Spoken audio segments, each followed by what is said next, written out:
Oremos juntos. Dios, abundante en misericordia, te damos gracias por habernos salvado por tu amor tan grande de la cruz y también por hacernos llevar nuestra vida cristiana teniendo la esperanza del cielo eterno, poniendo nuestra mirada en el eterno galardón.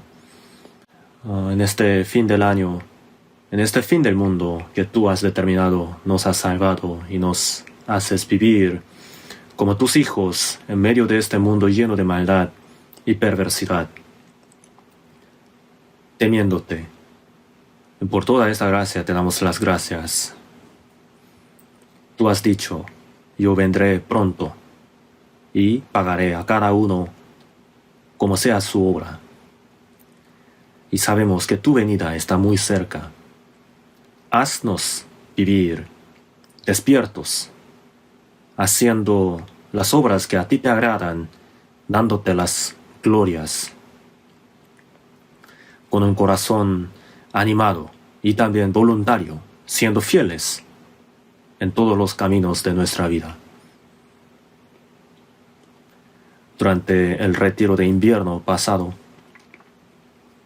hemos hecho los votos en nuestros corazones y también hemos hecho algunos planes para este año.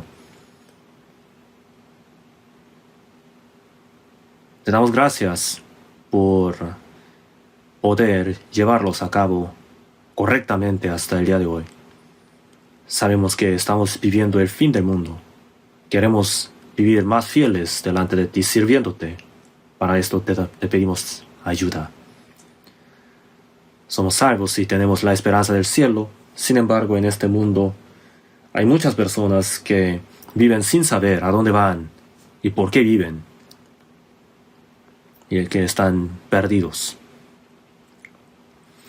Este año te pedimos que nos hagas guiar a muchas personas ante ti a que puedan recibir la salvación, y también que nos hagas llevar muchos frutos en abundancia para glorificarte durante todo este año. Para esto te pedimos ayuda y guíanos por medio de tu palabra para que podamos examinarnos a nosotros mismos, para tener a Jesucristo como nuestra meta, para que cada día podamos vivir victoriosos por la cruz. Este día estamos reunidos delante de tu palabra. Te pedimos tu palabra en abundancia para que podamos tenerla grabada en nuestros corazones, para que tu palabra sea como la luz de nuestro camino y que podamos vivir más fortalecidos. Y en diferentes partes de este mundo, los misioneros están predicando el Evangelio y hay muchos hermanos que están sacrificándose para esta obra. Donde quiera que estén, ayúdalos y fortalécelos. Y en este momento te pedimos la guía del Espíritu Santo. Oramos en el nombre del Señor Jesucristo. Amén. Vamos a buscar en la Biblia. Primera de Pedro, capítulo 4.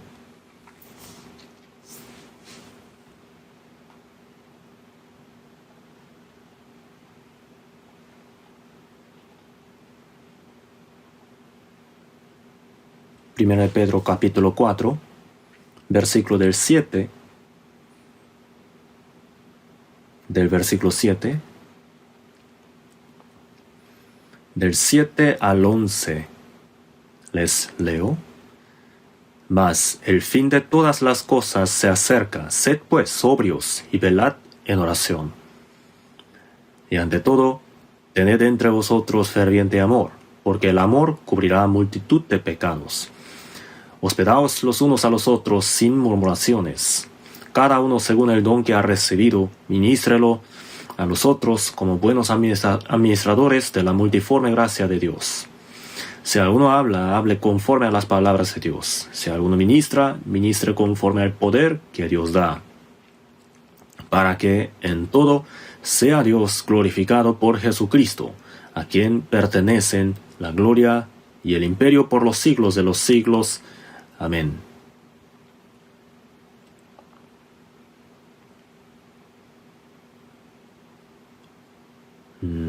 durante la semana pasada, del lunes hasta hoy. El pastor Juan Ri está dando el seminario de la Biblia en la iglesia de Gwangju.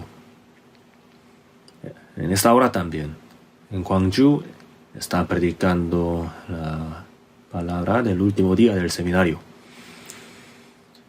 Muchas almas asistieron esta vez, escucharon la palabra muy bien, atentamente. Ayer y hoy se están predicando el Evangelio. Muchas personas sé que han recibido la salvación. Y espero que todos ellos puedan permanecer en el Señor, firmes por la palabra, y que muchas otras almas puedan ser salvas, guiadas al Señor por medio de ellos que han recibido la salvación, a fin de que el Señor, nuestro Padre, sea glorificado. Para esto les pido de sus oraciones. El año 2026 ha empezado y hoy es el día 11 de enero. Eclesiastés 3 del 1 al 2 dice: todo tiene su tiempo, y todo lo que se quiere debajo del cielo tiene su hora, tiempo de nacer y tiempo de morir, tiempo de plantar y tiempo de arrancar lo plantado. Entonces, habla constantemente acerca del tiempo aquí, repetidamente. Entonces, ¿qué es lo que quiere decir? Quiere decir que en todas las cosas existe el principio y existe también el fin. Hace poco pasamos el último día del año 2025 y estamos a los principios del año, pero estamos corriendo hacia el fin también. La historia de la humanidad que Dios ha determinado, la historia de la humanidad, ¿no? Empezó en el huerto del Edén y algún día, cuando se acabe el plan de Dios, todo ese tiempo, toda la historia de la humanidad se va a acabar también. Entonces, el fin existe no solamente en la historia de la humanidad, sino también en nuestra vida personal. Después de algunas décadas de años, el Señor nos va a llamar. Entonces, en caso de nosotros, los cristianos salvos, tenemos que ser obedientes y tenemos que irnos ante el Señor, ¿no? Entonces, existe el fin para la vida de cada uno. El año pasado, 2025, hemos llevado la vida cristiana juntos. Cara a cara hemos compartido comuniones con los hermanos, haciendo sacrificios, y algunos de ellos en este momento no se encuentran. Es decir, han sido llamados por el Señor y están ante el Señor en este momento. No sé cuántos son llamados cada año por el Señor. En caso de la iglesia de Gwangju, entre los familiares salvos, ¿no? Cada año aproximadamente 86 hasta 90 hermanos van ante el Señor. Entonces casi 100 personas cada año vuelven al Señor cada año. Y ellos, que ahora están con el Señor, cuando obedecieron por última vez, ¿qué corazón habrán tenido? ¿No? Cuando obedecieron por última vez en su vida para irse ante el Señor, ¿qué corazón habrán tenido? Nosotros, los cristianos salvos que estamos viviendo el fin del mundo, a veces pensamos, ¿no?, en nuestros corazones: yo no hubiera hecho esto así, ya hubiera hecho esto. Pero cuando se nos acerque el fin de nuestra vida, este pensamiento se va a poner más intenso todavía. Entonces, este año podríamos hacer esta decisión en nuestros corazones, ¿verdad? diciendo, este año yo nunca haré algo que yo me vaya a arrepentir. Jonathan Edwards, un cristiano muy famoso, él dijo, ¿cómo viviré en este fin del mundo? Él escribió como 70 cosas que él quería hacer, y entre esas cosas, una era así. Digamos que hoy es el último día de mi vida. Y si yo no quiero hacer algo, si el día de hoy fuera el último día de mi vida, entonces jamás haré esto. Seguramente ustedes habrán hecho algunas decisiones, algunos votos para este año, ¿verdad? Para vivir conforme a la voluntad del Señor, no conforme a los deseos de la carne, siguiendo la voluntad del Señor solamente, ¿verdad? Algunas cosas que no han podido arrojar, algunos pecados, ¿no? Algunas cosas que no son dignas delante de la voluntad del Señor. Algunas cosas que provocan el remordimiento en su conciencia. Espero que puedan dejar tales cosas este año para hacer el bien delante del Señor. Seguramente todos han hecho estos votos en sus corazones, ¿no? Y otra cosa que espero que podamos pensar juntos es que seguramente en el fin de su vida, cuando se les acerque el fin, la muerte, tendrán algunos arrepentimientos, ¿no? Diciendo, qué bueno hubiera sido si hubiera hecho esto, ¿no? Algo así. Y nosotros todavía tenemos la oportunidad, ¿no? Tenemos todavía el tiempo. Esto es una bendición. Los que mueren en el Señor son bienaventurados, pero nosotros que tenemos todavía la oportunidad para vivir para el Señor, somos realmente bienaventurados. Entonces, pensando en esto, tenemos que entender que tenemos que vivir como los que ya han visto el cielo y el infierno, como si fueran estos, ¿no? Tenemos que vivir correctamente, tenemos que hacer todo el esfuerzo posible de nuestra parte para vivir correctamente delante del Señor. Entonces,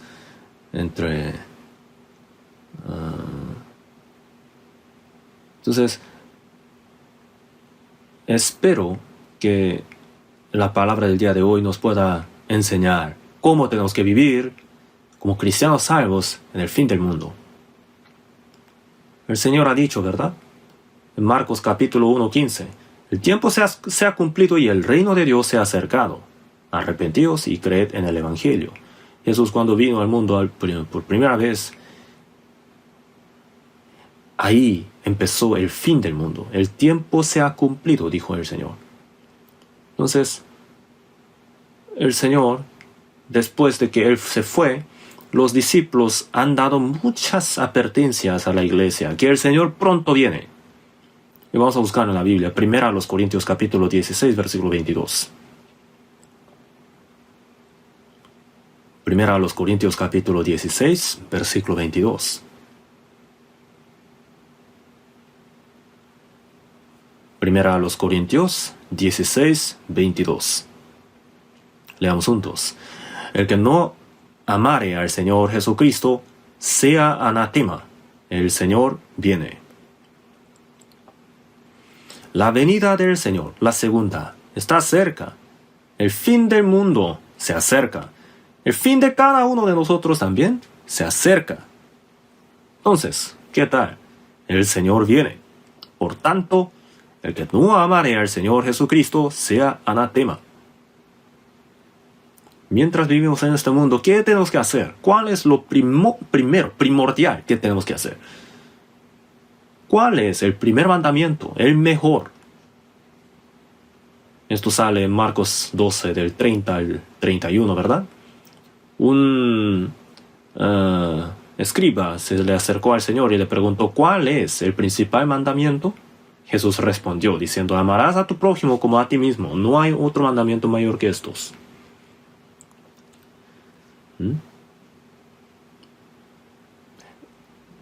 Amarás al Señor tu Dios con todo tu corazón y con toda tu alma y con toda tu mente y con todas tus fuerzas. Este es el principal mandamiento. Y el segundo es amarás a tu prójimo como a ti mismo. Entonces,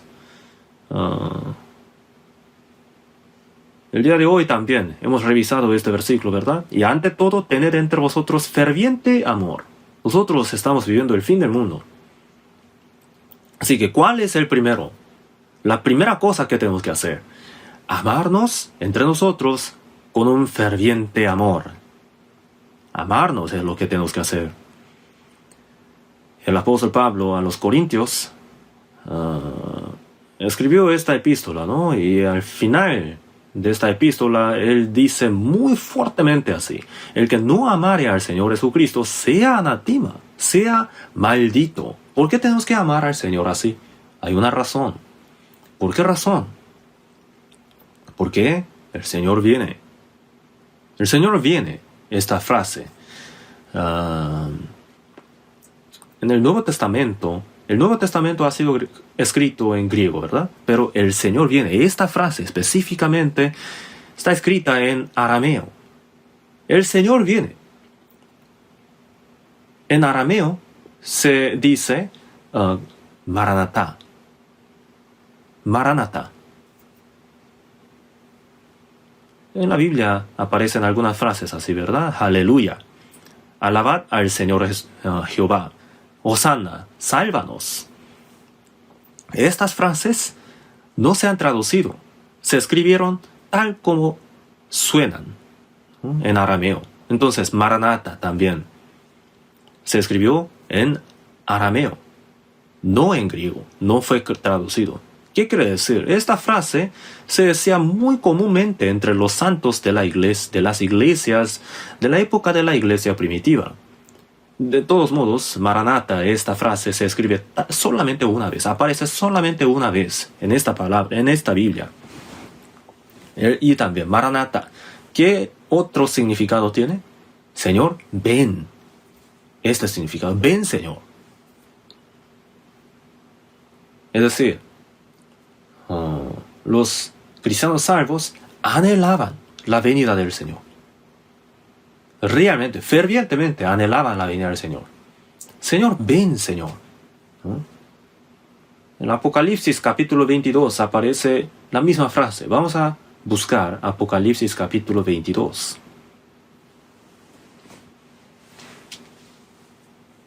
Apocalipsis 22.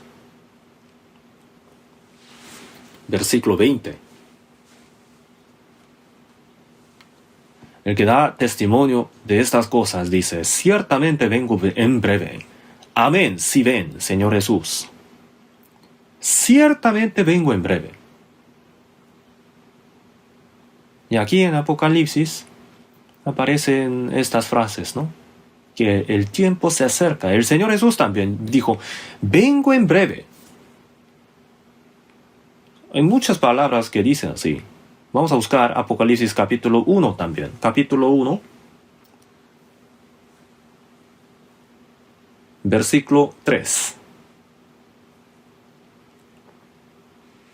Bienaventurado el que lee y los que oyen las palabras de esta profecía y guardan las cosas en ella escritas, porque el tiempo se acerca. ¿A qué tiempo se refiere esto? El tiempo de la segunda venida del Señor Jesús. Entonces, los que viven en el fin del mundo, los que ven que el fin del mundo se acerca, ¿cómo tienen que vivir? Aquí dice, ¿no? El que lee y los que oyen las palabras y guardan las cosas en ella escritas son bienaventurados. Guardar la palabra del Señor es la manera de amar al Señor. El que no ama al Señor sea anatema. El Señor viene. Nosotros vemos que la venida del Señor está cerca. Y mientras más cerca está la venida del Señor, tenemos que amar al Señor. ¿Y cómo tenemos que amar al Señor? ¿Cómo es la manera de amar al Señor? Guardando sus palabras, ¿no?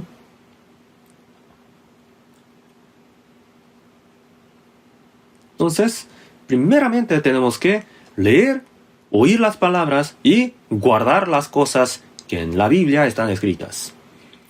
Y versículo 7 del capítulo 22. Vamos a volver a Apocalipsis capítulo 22, versículo 7.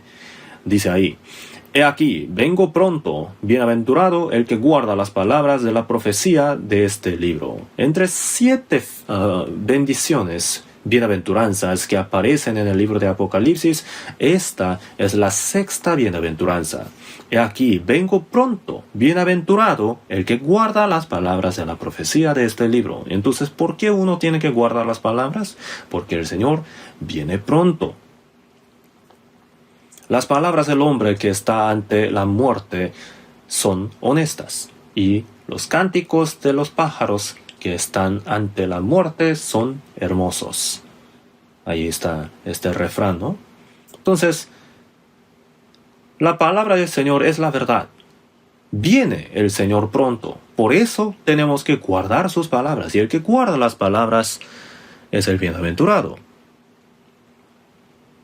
Ahora, el fin del mundo, la venida del Señor está muy cerca. Entonces, ahora nosotros más que nunca tenemos que guardar las palabras del Señor. Y el que guarda la palabra del Señor es el que le ama al Señor también. Ahora revisemos el versículo 12. Leamos juntos.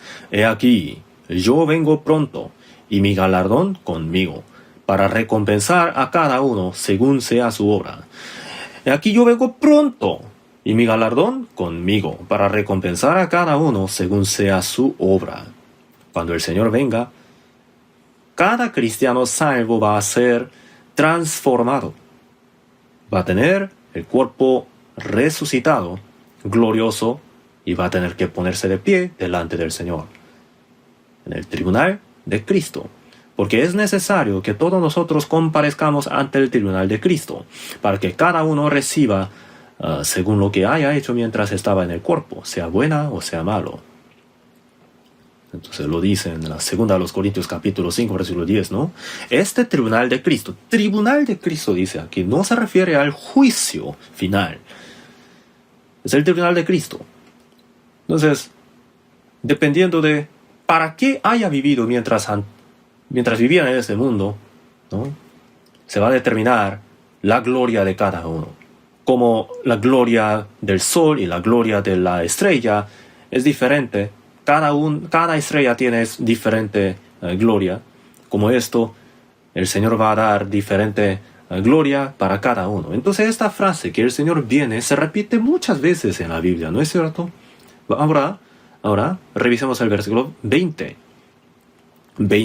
Apocalipsis 22, 20. Leamos este versículo otra vez juntos. El que da testimonio de estas cosas dice: ciertamente vengo en breve. Amén. Sí, ven, Señor Jesús. Ciertamente vengo en breve. Y algunos podrán decir: el Señor siempre dice que viene, pero ya han pasado 2000 años desde que decían estas cosas en la iglesia primitiva, pero todavía no ha llegado.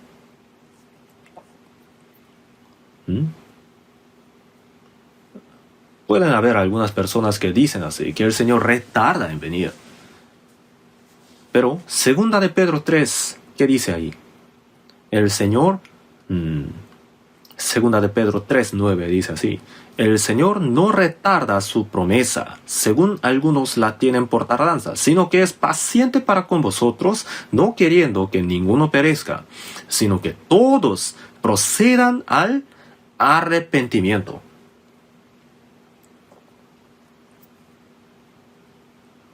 El Señor, para el Señor, un día es como 1000 años, y 1000 años como un día. Entonces, Jesús vino al mundo y 33 después de Cristo, más o menos, murió en la cruz y se fue al cielo. Y en el monte de los olivos, a través de los ángeles, Jesús dijo que Jesús vendrá tal como se fue, ¿verdad? Y todavía no han pasado 2000 años desde que Él se fue. Es decir, para Él, 1000 años son como un día y un día es como 1000 años. Es decir, para Él ni han pasado 2 días desde que se fue.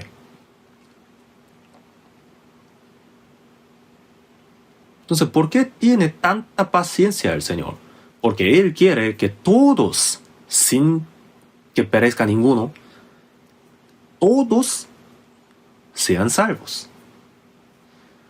Bueno, Dios sí quiere que todos sean salvos, pero no es que todos reciban la salvación, ¿verdad? Porque se ha dicho, porque dijo, esforzaos a entrar por la puerta angosta, porque os digo que muchos procurarán entrar y no podrán. Así que el tiempo está muy cerca. Hace 2000 años los salvos de la iglesia primitiva decían Maranatha, Maranatha, ¿no? Con estos saludos ellos decían, saludaban y también fortalecían los unos a los otros, porque estaban con muchas aflicciones. Pero decían, el Señor viene pronto. Cuando Él venga, nuestra situación va a ser totalmente cambiada. Así consolaban entre ellos. Pero ahora, ¿qué tal? Han pasado 2000 años, ¿no? ¿Qué tal? En nuestro tiempo, hemos visto todas las señales del fin del mundo, ¿no es cierto? El Señor viene en nuestra generación. Sin falta será así. Entonces, ahora que se acerca mucho la venida del Señor, ¿cómo tenemos que vivir? Así que vamos a volver a 1 de Pedro capítulo 4. Versículo 7. Mas el fin de todas las cosas se acerca. El fin de todas las cosas se acerca. Sed pues como. Así es. Dice aquí, ¿no? Sed pues sobrios y velad en oración. Primeramente, hay que ser sobrios y velar en oración. En 1 Pedro capítulo 5, versículo 8 dice, sed sobrios y velad, porque vuestro adversario el diablo, como león rugiente, anda alrededor buscando a quien devorar. En nuestro tiempo, siempre estamos en batalla, ¿no? Contra el diablo, contra el león. Tenemos que vencer esta batalla, ganar en esta batalla por la cruz, no por medio de nuestra propia fuerza. Porque se ha dicho, con Cristo estoy juntamente crucificado, y ya no vivo yo, mas vive Cristo en mí. Y lo que ahora vivo en la carne, lo vivo en la fe del Hijo de Dios, el cual me amó y se entregó a sí mismo por mí.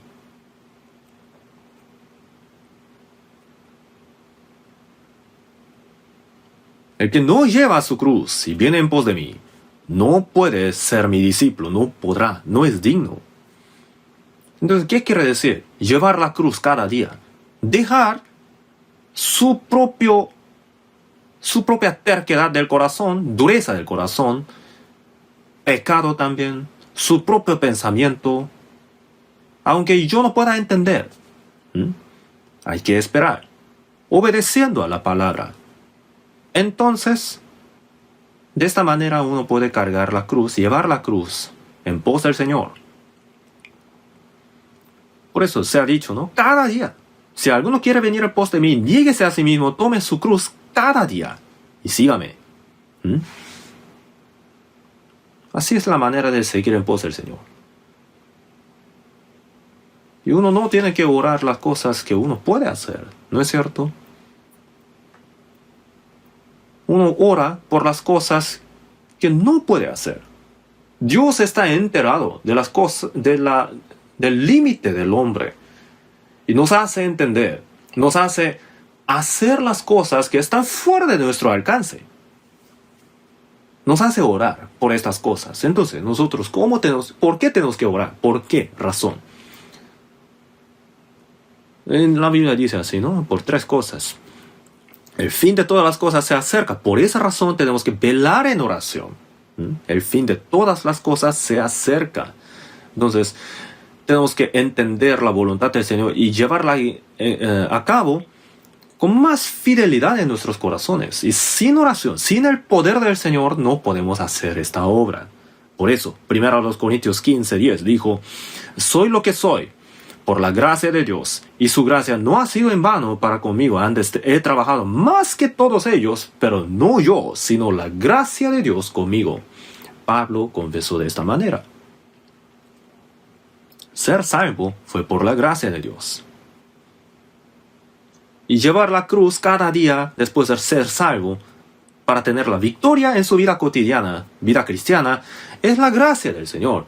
Mientras vivimos en este mundo, siempre tenemos las aflicciones.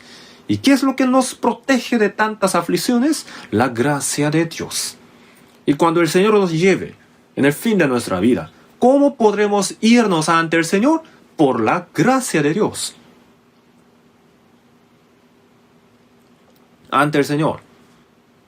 Alabaremos al Señor para siempre por la gracia de Dios también. No por mi propia capacidad ni poder. Solo por la gracia de Dios. Entonces, en la oración uno tiene que decir, Señor, quiero vivir por tu gracia. Por medio del don que tú me das. Uno tiene que orar así. Y dijo también, ¿no? Sed sobrios. Ser sobrio, su antónimo es ser loco. Por eso, el endemoniado, el poseído, la gente lo dejaba encadenado, pero él rompía toda la cadena y hacía daño a otros, ¿no? Estaba loco. Pero cuando se despertó, cuando fue sobrio, fue totalmente diferente que un loco. Se ha dicho, ¿no?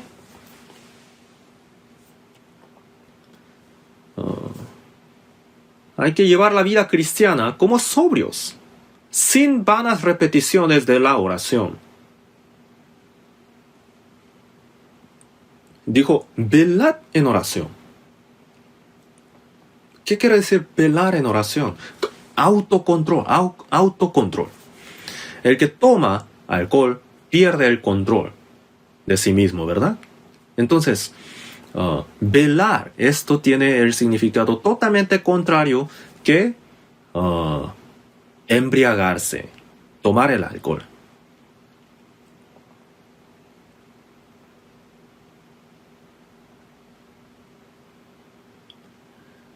Si uno no guarda la orden del Señor, es un pecado. Por eso, Samuel dijo, ¿no? Lejos sea de mí que peque yo contra Jehová, cesando de rogar por vosotros.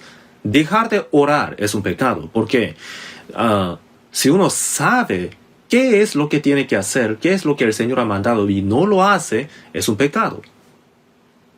Uno tiene que orar, pero si no ora, es un pecado. El Señor nos mostró un ejemplo muy bueno de orar, ¿verdad? Porque se levantaba muy de mañana y se iba a los lugares desiertos y oraba. Y cada vez que él predicaba la palabra, antes de eso oraba. Y antes de morir en la cruz, en el monte Getsemaní, él oraba. Con todo el esfuerzo, con toda la fuerza, oraba. Hasta que las gotas de su sudor se convertían en la sangre. Velad y orad. Sed sobrios y velad en oración. Algunos dicen, por la respuesta del Señor a nuestras oraciones recibimos el don de Dios. El don de Dios está en el lugar más bajo. Por esa razón, para adquirirlo, tenemos que arrodillarnos. Dios responde a los que le oran al Señor. Al que ora, Dios le hace disfrutar de la respuesta del Señor. Entonces, cuando el Señor oraba con toda la fuerza, antes de orar, les dijo a sus 3 discípulos, ¿verdad? Velad y orad para que no entréis en tentación. Mateo 26, vamos a buscar en la Biblia. Mateo 26.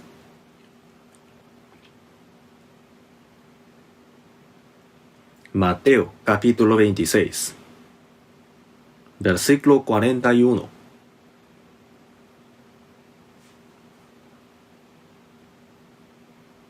Leamos juntos.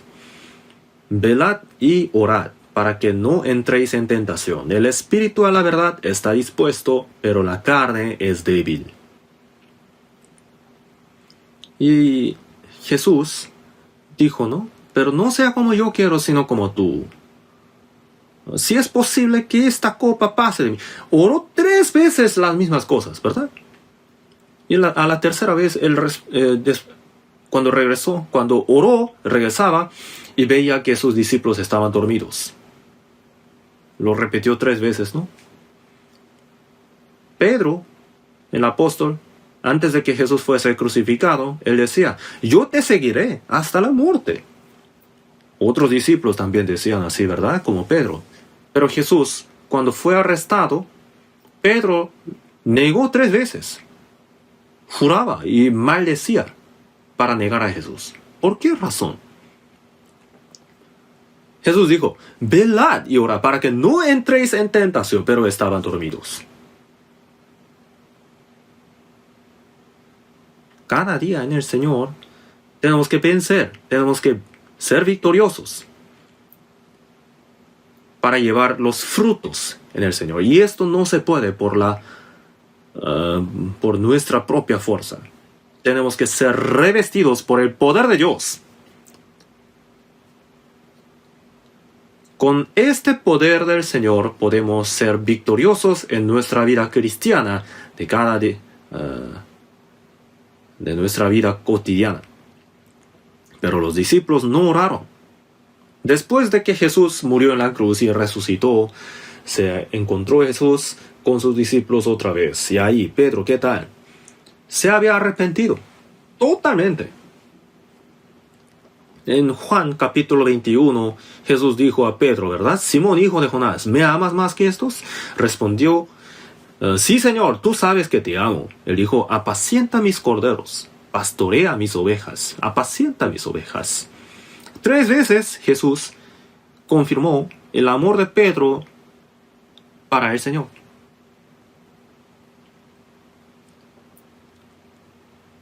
Entonces, después de esto, ¿qué pasaba con Pedro? Pedro decía, ¿no? Juzgad si justo delante de Dios obedecer a vosotros antes que a Dios.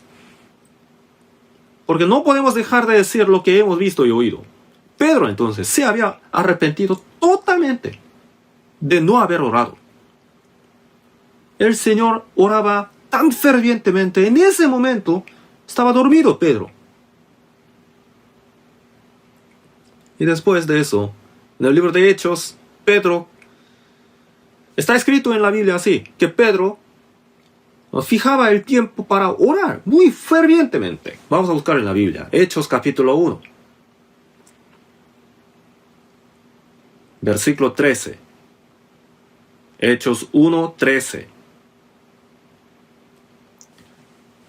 Hechos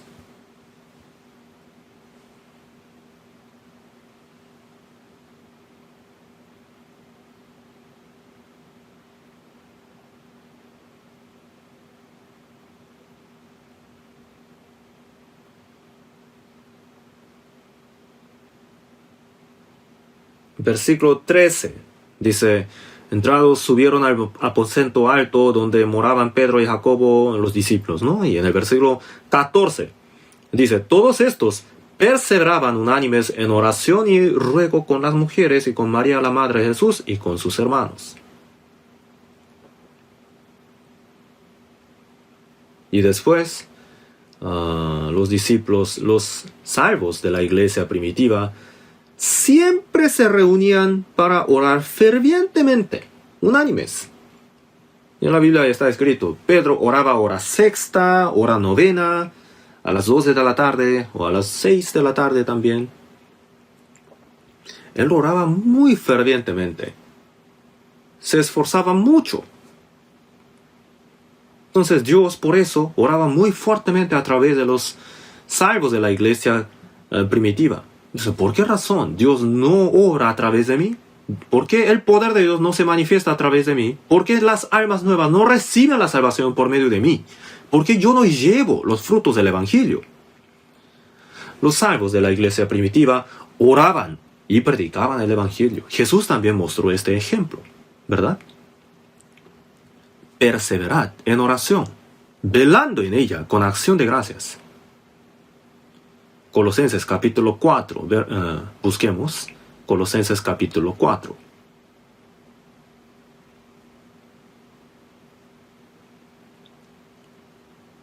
El Espíritu Santo escribió el Nuevo Testamento a través de los apóstoles, ¿verdad? Y en muchas partes habló de la oración.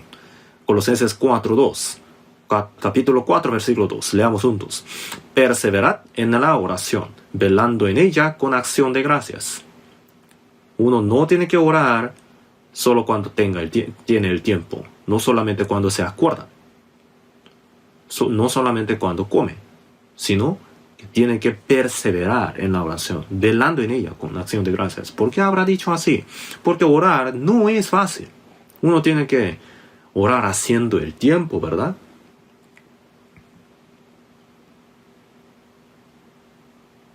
Entonces, a nosotros que estamos viviendo el fin del mundo, nos dice con mucha fuerza, así, perseverad en la oración, velando en ella. Primera a los Tesalonicenses, capítulo 5, versículo 16, dice, estad siempre gozosos, orad sin cesar. Sin cesar.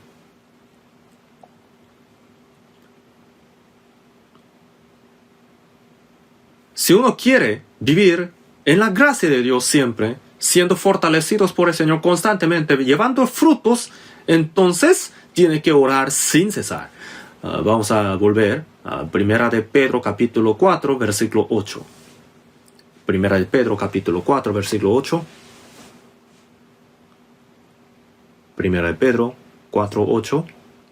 Y ante todo, tened entre vosotros ferviente amor, porque el amor cubrirá multitud de pecados. Ante todo, la prioridad es el amor, a eso se refiere. Ante todo, dice aquí. Efesios capítulo 2, versículo 4 dice, pero Dios, que es rico en misericordia, por su gran amor con que nos amó, aun estando nosotros muertos en pecados, nos dio vida juntamente con Cristo. Por gracia sois salvos. Cuando uno recibe la salvación, el espíritu muerto recibe la vida. Por el amor de la cruz del Señor. Por su gran amor, dice aquí, gran amor. Entonces, ¿qué amor es más grande que este gran amor? Nada. Ningún amor, ningún otro amor puede ser más grande que este amor tan grande. ¿Cuál es este amor? El amor del Señor en la cruz, que murió derramando la sangre. Este amor es el más grande. Juan, capítulo 15, versículo 13. Vamos a buscar en la Biblia. Juan 15, 13.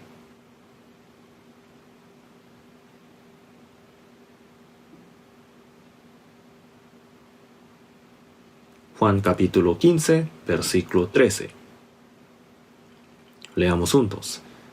Nadie tiene mayor amor que este, que uno ponga su vida por sus amigos.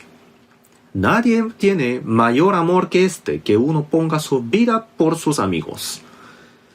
Jesús vino al mundo como mi amigo, me hizo su amigo. Y siendo mi amigo, murió en la cruz. Este amor es el más grande, el amor de la cruz. Este amor tan grande excede a todo conocimiento.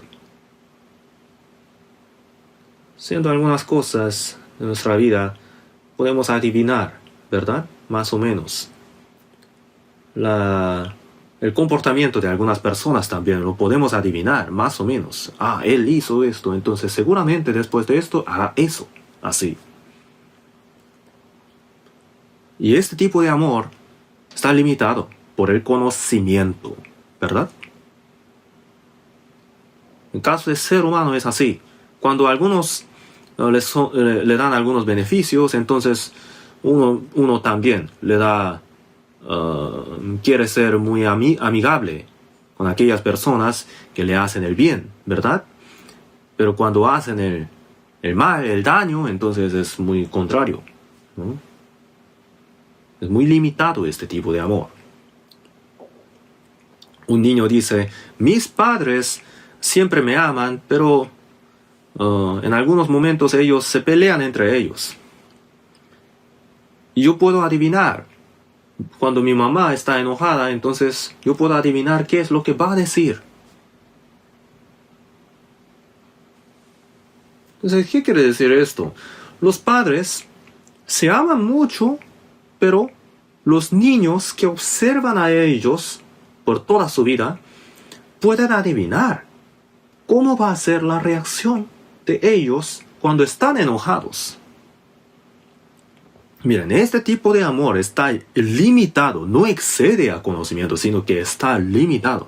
Pero ¿cuál amor es el que excede a todo conocimiento? El amor que ama al enemigo. Mas Dios muestra su amor para con nosotros en que siendo aún pecadores, Cristo murió por nosotros. Este amor es el más grande. El hombre es tan limitado. El amor del hombre no es eterno. Dos personas se aman, entonces el hombre y mujer se aman y se casan, pero ¿por cuántos años dura el amor? ¿100 años?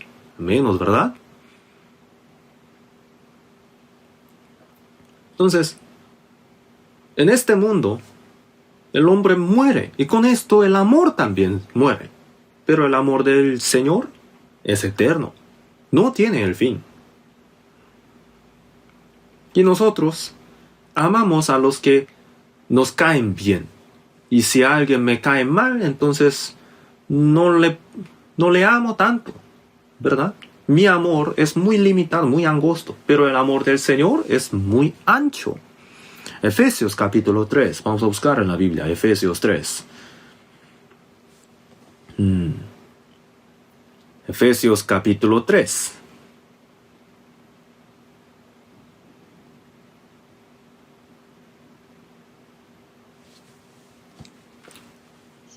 Versículo 17 hasta 19.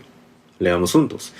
Para que habite Cristo por la fe en vuestros corazones, a fin de que arraigados y cimentados en amor, seáis plenamente capaces de comprender con todos los santos cuál sea la anchura, la longitud, la profundidad y la altura, y de conocer el amor de Cristo, que excede a todo conocimiento, para que seáis llenos de toda la plenitud de Dios. Este amor es el amor de Cristo que excede a todo conocimiento, el amor de la cruz. Este es el más grande. Y nosotros conocemos el amor del Señor. Y mientras más conoce uno el amor del Señor, mejor va a ser su vida cristiana. Es el amor que excede a todo conocimiento, ¿verdad? No es el amor del texto solamente. Este amor tiene que ser experimentado por la vida. Entonces, de esta manera podemos aprender del amor de Cristo. Y tenemos que imitar este amor. Tenemos que ir conociendo más y más la anchura, la longitud, la profundidad y la altura. Así, en 4 dimensiones, ¿verdad? Anchura, ¿no? Ancho es el amor del Señor, muy grande. ¿Qué quiere decir? El hombre le cae bien, le cae mal, dependiendo del estudio o de dónde viene. Entonces, dependiendo del favor, pues uno puede amar y no amar. Pero el Señor ama a todos, a los griegos, a los bárbaros, a los extranjeros, a los salvos, a los sanos y a los enfermos, a los grandes y a los pequeños, a los hombres, a las mujeres, a los buenos y a los malos. Dios, el Creador Dios, su amor es muy ancho, muy ancho. Este amor de Cristo es lo que hemos recibido. No tenemos que hacer las discriminaciones. ¿Qué quiere decir? No tenemos que escoger a las personas a quienes vamos a amar y a quienes no. Si nuestro amor, si el amor del Señor fuese ilimitado como el nuestro, entonces ¿cómo habría recibido la salvación yo mismo? El apóstol Pablo dijo, ¿no? Palabra fiel y digna de ser recibida por todos, que Cristo Jesús vino al mundo para salvar a los pecadores, de los cuales yo soy el primero. Si el primer pecador recibió la salvación, entonces ¿quién no podrá recibir la salvación? Entonces yo recibí la salvación por la anchura del amor de Cristo, que no tiene el fin. Entonces, en este mundo no hay nadie que no merezca el amor del Señor. Por falta de estudio, por ser tan necio, todos pueden recibir el amor del Señor, pueden recibir la salvación. Y la longitud, el amor del Señor no tiene el fin, es eterno.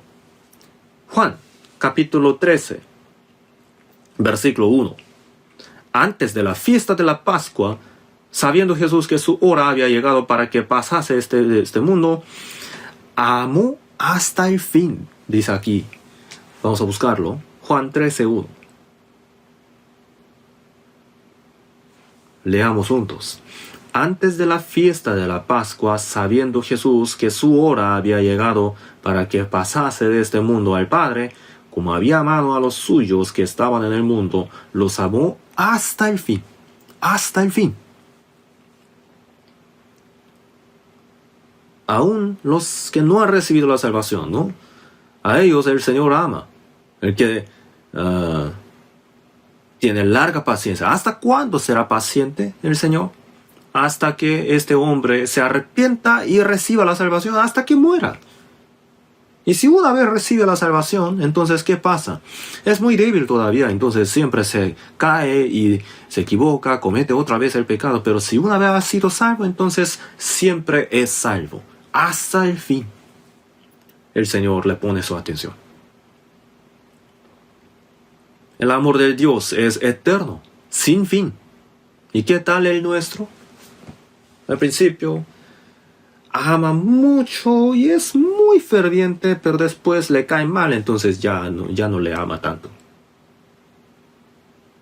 En caso de las mujeres en especial, cuando se caen bien, van hasta el baño juntas. Pero una vez, ¿no?, pasa algo entre ellas, entonces de ahí en adelante ya no son amigas. Y el nuevo matrimonio fueron del viaje de la luna de miel, y ahí pues se pelearon, y cuando se regresaron, pues regresaron en diferentes aviones, ya se divorciaron. Entonces el amor del hombre puede ser largo, pero con la muerte se acaba. Pero en caso del amor del Señor es eterno. Este es la longitud del amor de Cristo que excede a todo conocimiento. Es eterno, constante. Como dice aquí Juan 13:1. Había amado a los suyos que estaban en el mundo, los amó hasta el fin. En el cielo también, Jesús nos va a amar para siempre. Hemos recibido este amor infinito. Entonces, ¿qué tenemos que hacer? Tenemos que practicar el amor que el Señor nos ha dado. Antes de que vayamos al cielo, en este mundo, tenemos que experimentar cómo es la vida en el cielo. Porque se ha dicho, ¿no? El amor, ni dirán, helo aquí o helo allí, porque aquí el reino de Dios está entre vosotros. Lucas 17. Y en Romanos 14 dijo, porque el reino de Dios no es comida ni bebida, sino justicia, paz y gozo en el Espíritu Santo. Es el gozo. Mientras vivimos en este mundo, tenemos que experimentar el cielo antes de que vayamos al cielo. Entonces, en este mundo, en el cielo, vamos a respetar los unos a los otros, ¿verdad? Entonces, nosotros que vivimos en este mundo, mientras vivimos en este mundo, por mucho que sea uno defectuoso o todavía muy falto o necio, tenemos que amarnos los unos a los otros, respetando los unos a los otros.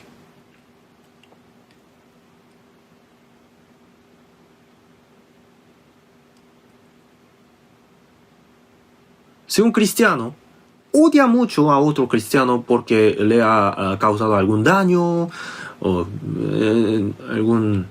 entonces, hasta el fin, si le odia, entonces, ¿cómo será? ¿Qué se sentirá cuando se vaya ante el Señor? El Señor viene pronto. ¿Y yo estoy correcto delante del Señor? ¿Mi relación con Dios? ¿O mi relación con los hermanos? ¿O si tengo algún pecado oculto? ¿Si mi vida todavía no es tan limpia? Tenemos que examinarnos a nosotros mismos. Tenemos que examinar nuestra relación con Dios. ¿Y qué otra cosa? La relación entre nosotros, ¿no? Entre los hermanos. El Señor viene pronto. Pero si todavía tengo algún roce con algún hermano, hay que solucionar eso. No hay que seguir con roce, con fricciones. Tengo que dar la mano primero yo, ¿no? Para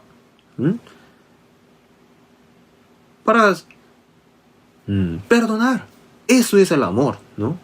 Antes de todas las cosas tenemos que hacer esto. Ante todo. Ante todo, tened entre vosotros ferviente amor. Vamos a volver al texto de hoy y otra cosa. Efesios 3 del 17 al 19. Dios describió el amor de Cristo en 4 dimensiones, ¿verdad? ¿Cuál es la tercera? La profundidad. La profundidad. Nosotros estábamos en el lugar más bajo y el amor de Dios nos levantó hasta el cielo. Entonces, en el Señor somos hijos de Dios, no somos bajos de la posición. Para levantarnos, Dios se humilló a sí mismo, se hizo pobre, para llevarnos hasta el cielo. ¿Y la altura, qué tal? Nosotros estábamos en el lugar más bajo, en el infierno. Y Jesús se humilló hasta el infierno, hasta el lugar más bajo, cargó nuestros pecados y nos amó.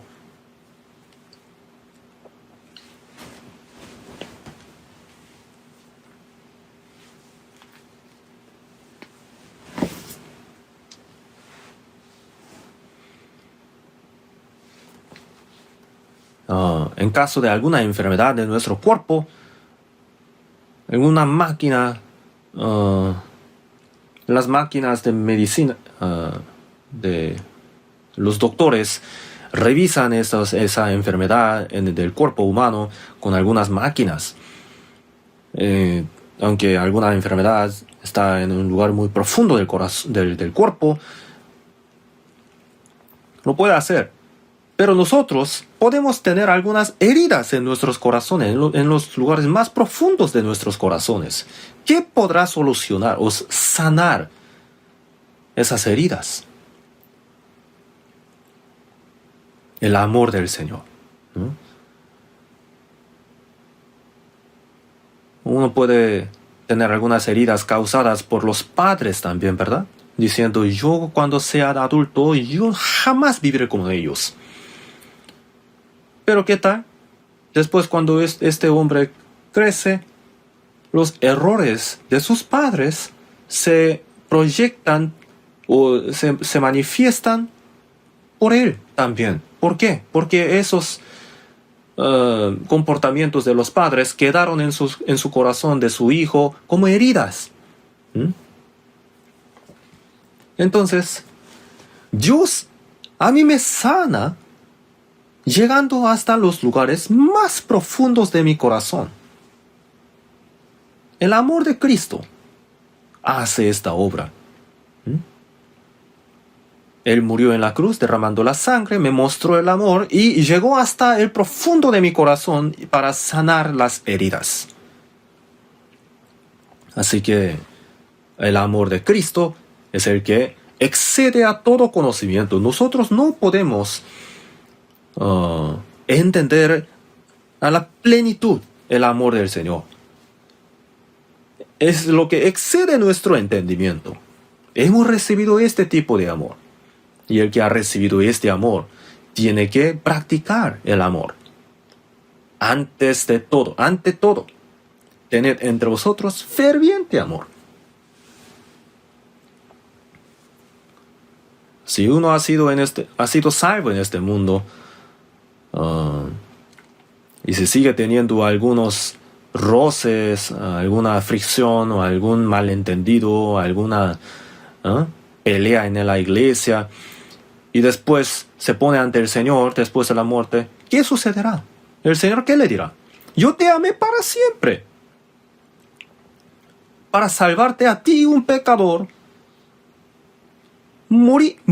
He muerto en la cruz derramando la sangre para hacerte salvo, sin discriminación. Pero tú, ¿por qué no le has perdonado a tu hermano? ¿Por qué no lo has solucionado? ¿Por qué le has puesto tu espalda hasta el fin? ¿No le dirá así? Entonces, mirando el amor del Señor, podemos reflexionar en las relaciones que tenemos con los hermanos. ¿Y qué otra cosa podemos pensar? Después de ser salvo, ¿qué hemos hecho en el Señor? En Juan 15:8 dice, en esto es glorificado mi Padre, en que llevéis mucho fruto, ¿verdad? El propósito de la vida de cristiano salvo en este mundo, ¿cuál es? Si pues coméis o bebéis o hacéis otra cosa, hacedlo todo para la gloria de Dios. Ninguno busque su propio bien, sino el del otro. Dice en la Biblia, ¿verdad? Eso es el propósito de la vida de un cristiano salvo en este mundo.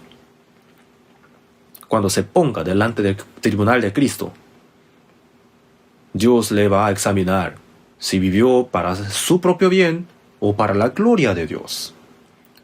Lo que ha hecho para la gloria de Dios va a ser el bien, y lo que ha hecho para su propio bien solamente va a ser el mal. Dios le va a juzgar, examinar. Así que mientras más se acerque el fin del mundo, tenemos que esforzarnos aún más para ser alabados por el Señor, ¿no? Tenemos que esforzarnos a hacer las cosas conforme a la voluntad de Dios, siempre.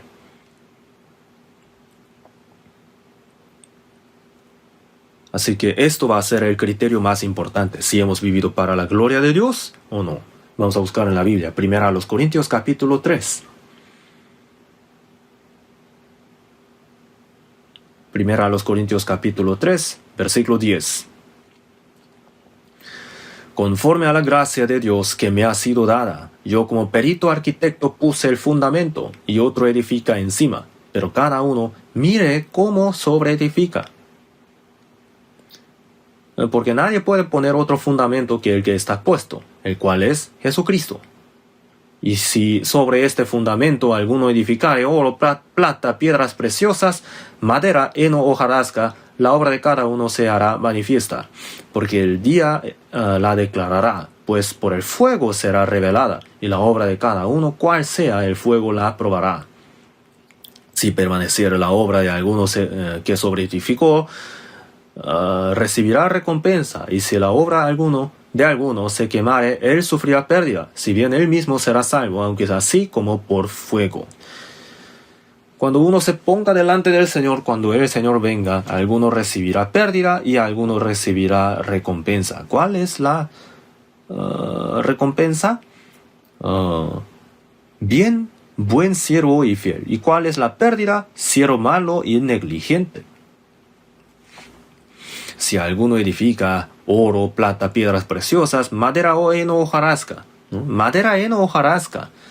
La gloria del hombre es como la hierba, ¿verdad?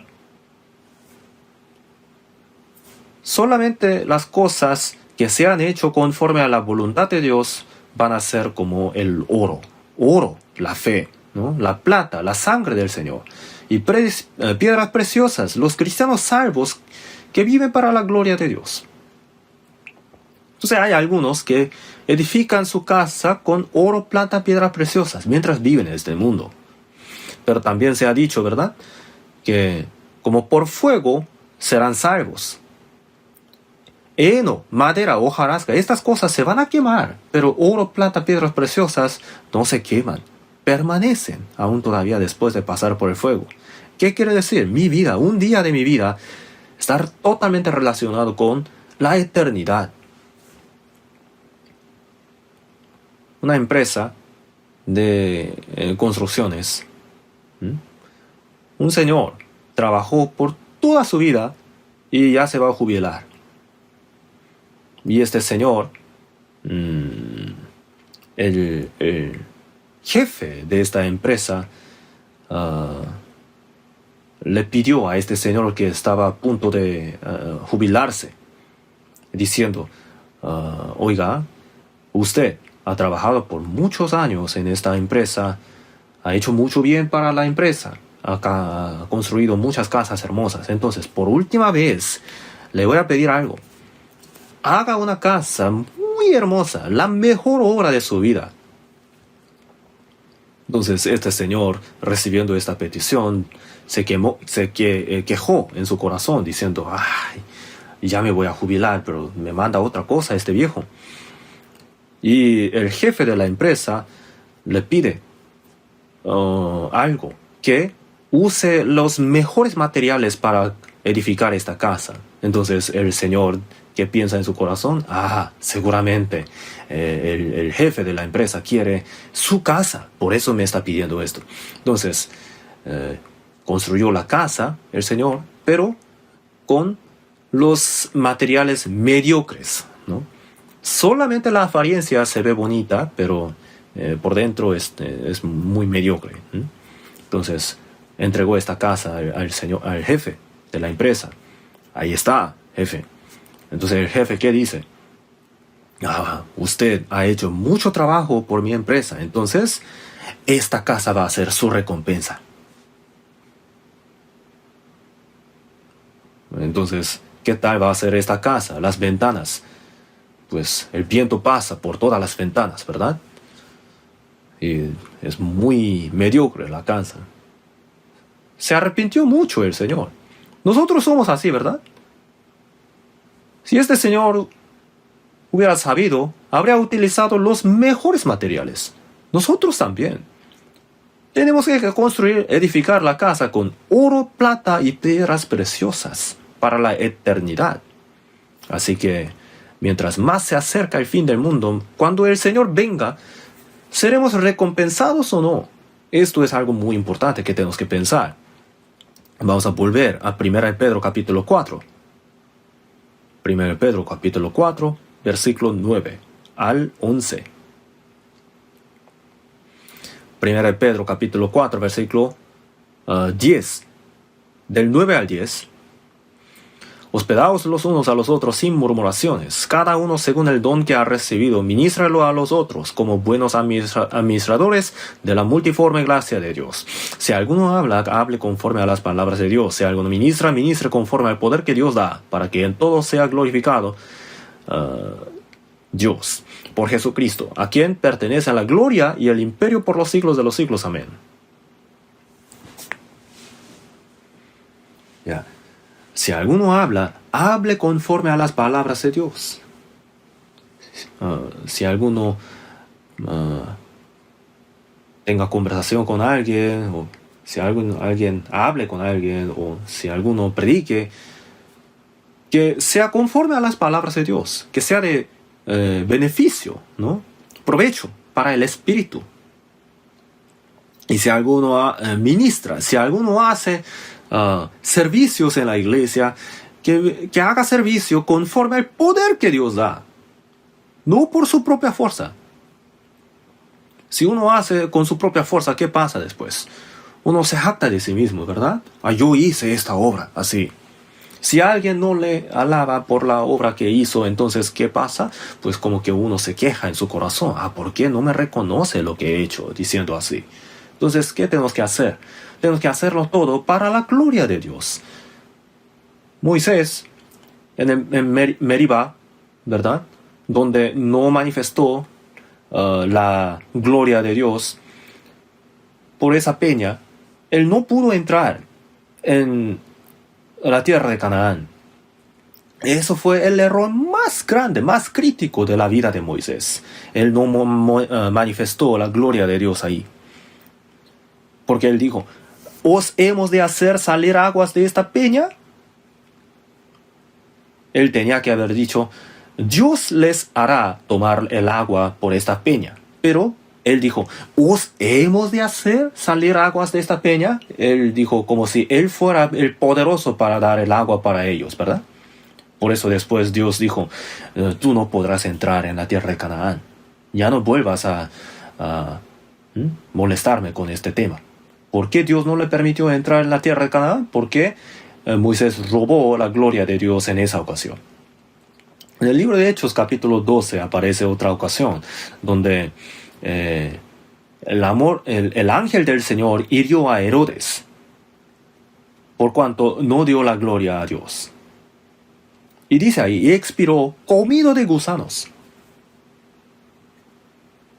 Un cristiano salvo, sea como sea lo que haga, siempre tiene que hacerlo todo para la gloria de Dios. Yo nada más hice esto con el don que Dios me ha dado. Esto tiene que ser la palabra del que hace el servicio. David hizo mucha ofrenda para la construcción del templo de Dios, ¿no es cierto? ¿Y qué decía él? Yo nada más doy al Señor lo que me ha dado. El tiempo, el talento, el dinero, todas las cosas que tengo no son mías. Dios me ha dado. Entonces, cuando Él me pida, yo le daré, ¿no? Cuando sea. Jesús, antes de entrar en la ciudad de Jerusalén, dijo a sus discípulos, ¿verdad? Ved, id ahí. Y cuando diga a alguien, y si alguien os dice, ¿por qué lleváis el pollino? Decidle, el Señor lo necesita. Entonces, cuando ellos desataban el pollino, sus dueños les dijeron, ¿por qué desatáis el pollino? Entonces ellos dijeron, ¿por qué el Señor? Porque el Señor lo necesita. Entonces lo dejaron ir. Así que el Señor va a venir al mundo como el Rey de los Reyes. Entonces esta ocasión, este acontecimiento fue la señal de que el Señor vendrá como el Rey, ¿verdad? Pero también significa que todas mis cosas pertenecen al Señor. Por esa razón, 1 Corintios 6, 19 dice, ¿y o ignoráis que vuestro cuerpo es el templo del Espíritu Santo, el cual está en vosotros, el cual tenéis de Dios, y que no sois vuestros? 1 Corintios 10, 31 dijo, si pues coméis o bebéis o hacéis otra cosa, hacedlo todo para la gloria de Dios. Lo que uno hace para la gloria de Dios es el bien, no para su propia gloria. Si uno se enfoca su corazón en su propia gloria solamente, entonces eso es el mal. Segunda a los Corintios capítulo 5 versículo 10 dijo, porque es necesario que todos nosotros comparezcamos ante el tribunal de Cristo. Tribunal de Cristo. En griego se dice bema. El podio. Donde cada uno va a recibir la recompensa. Como el ministro fiel. Como el podio. Ahí el Señor nos va a examinar nuestra vida después de recibir la salvación. Si hemos llevado bien la relación con los hermanos de la iglesia o no. Si nuestra relación con Dios después de ser salvo ha sido correcta. Mientras más se acerca la venida del Señor, tenemos que pensar más en esto. ¿Qué tal está mi relación con Dios? ¿O qué tal está mi relación con los hermanos? ¿Y cuánto galardón podré recibir yo cuando el Señor venga? ¿Qué gloria podré recibir yo? Si todavía no han podido vivir para la gloria de Dios, entonces todavía tenemos la oportunidad, el año 2026. Espero que podamos vivir este año 2026 para la gloria de Dios. Para que no suframos pérdida por este año, sino que podamos recibir mucha recompensa y que podamos vivir para el Señor todos. Oremos juntos para terminar. Dios nuestro Padre, santo y misericordioso, nosotros teníamos que ser arrojados en el infierno por la perdición eterna, por nuestros pecados, pero tú nos has amado por tu amor tan maravilloso de la cruz. Nos hiciste tus hijos y nos prometiste la recompensa inmarcesible. Por toda esta gracia, te damos las gracias por hacernos vivir poniendo nuestra mirada en tu recompensa. Ahora está muy cerca el fin del mundo. Hoy hemos aprendido por medio de 1 Pedro capítulo 4, versículo del 9 al 11. Hemos aprendido cómo tenemos que vivir. Haznos vivir como obreros fieles en este mundo. Y haznos llevar muchos frutos para que podamos glorificarte por medio de nuestra vida en este mundo. Para esto te pedimos que nos añadas gracia sobre gracia y que nos hagas servirte en gozo. Oramos en el nombre de nuestro Señor Jesucristo. Amén.